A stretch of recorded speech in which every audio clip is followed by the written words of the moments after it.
Okay, so let's get right into it. If you work in video, you know this feeling. You've just wrapped a fantastic shoot, the footage on the card looks incredible, but then reality hits.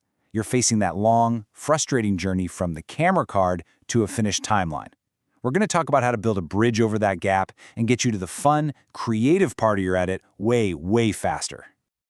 So let me ask you this, straight up. What's the one thing that always seems to slow you down? That one part of the process that just grinds everything to a halt? Is it just searching for that one perfect take? Is it waiting for files to transcode? We've all got one. Just, keep that in mind as we go through this. And that really gets us to the heart of it, doesn't it? What I like to call the post-production problem. It's not usually one giant issue. It's a bunch of little things, these tiny slowdowns and people doing the same work twice that just add up and steal time away from what actually matters, telling a great story. I mean, does this list look familiar? Of course it does. We've all spent what feels like an eternity just scrubbing through hours of 4K footage looking for that one good soundbite. And oh, the classic. The producer in the field takes amazing notes, but then the editor has to rewatch and remark everything anyway because those notes just get lost in translation. It's double the work, and it's a huge time suck. But what if you could just skip all that? What if there was a way to build a bridge over that whole mess? Well, that's exactly the thinking behind a tool called Markerflow. It's designed to be that bridge. Now, here's the most important thing to understand. Markerflow is not another giant, complicated piece of software that's trying to replace your editing program. No way. Think of it exactly like this, a simple, lightweight bridge. It's a little tool that you use right at the beginning of your workflow to get your footage ready in a way your NLE already gets, which means less friction and way more speed later on. Okay, so how does this bridge actually work? Is it some complex new system you have to spend weeks learning? Absolutely not. It's a super clean, streamlined, 4-step pipeline that just slots right into what you're probably already doing. Let's break it down. And you can see just how simple it is right here. Step 1, ingest. You're already doing this, right? Just copying your camera cards. Step 2, and this is the key, mark. Before you even open Premiere or Resolve, you can quickly skim your footage, mark the best parts, color code them, add your notes. Then, step 3, you export a tiny little XML file. And finally, you import that file straight into your NLE. That's it. That's the whole process. So what's the deal with this XML file? Well, that's kind of the magic right there.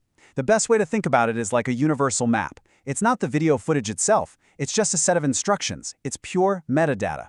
It tells your editing software, hey, at this time code, start a marker, make it green, and add this note. It's a language that all the major NLEs already speak fluently. And the result of that? Well, this quote says it all. The moment an editor imports that XML, bam, all the producer selects, all those key moments, all the notes, they're just there, sitting right on the timeline. This means the editor starts editing immediately. The creative work begins right away. No more wasted days remarking everything. Now, this is about more than just saving a few minutes here and there. This is about changing the entire momentum of your project. It's about gaining something we can call creative velocity. So let's look at a real-world scenario, like a news package. At 9 a.m., the producer is out shooting interviews. By 1 p.m., during a lunch break, they're on a laptop already marking the best sound bites. Then at 5 p.m., they don't have to upload massive video files. They just email one tiny XML file back to the newsroom. And check this out. At 5:05 p.m., 5 minutes later, the editor is already cutting the story. The result is, well, it's pretty obvious, and it's powerful. Your turnaround time just drops. And not by a little bit. It drops significantly.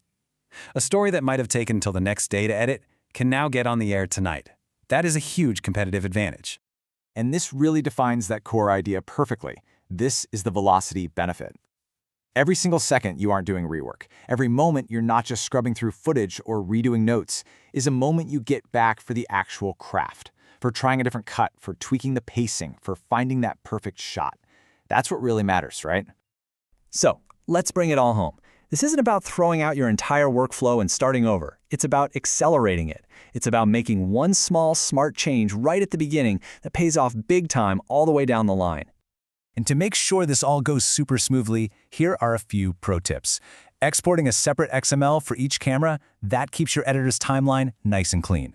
And trust me on this one, including a simple README file that explains your color code, like, green is for good B-roll, red is for the best sound bites, that is a game changer for communication. Little habits like these make the whole system bulletproof.